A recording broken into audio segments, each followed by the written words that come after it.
i7 ગુજરાતનો અવાજ। નમસ્કાર દર્શક મિત્રો, i7 ન્યૂઝ ગુજરાતીની સાથે હું છું આપની સાથે પાયલ બામભણિયા। તો જોઈએ આજના મહત્વના સમાચાર।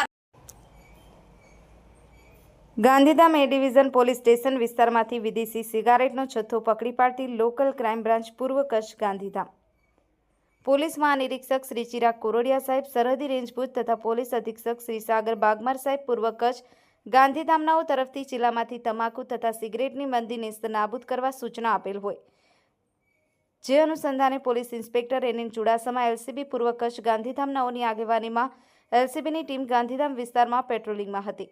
તે દરમિયાન મળેલ બાતમી હકીકત મળેલ કે પદ્મા ફેમિલી માર્ટ સ્ટોરમાં કરિયાણાની સાથે સરકાર દ્વારા પ્રતિબંધિત વિદેશી સિગારેટનો જથ્થો રાખી વેચાણ કરે છે।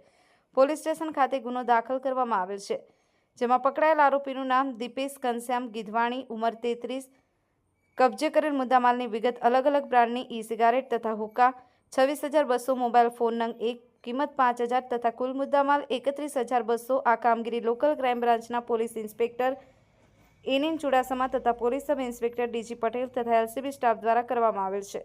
Bharat Thakur, i7 news Gujarati, Kutch.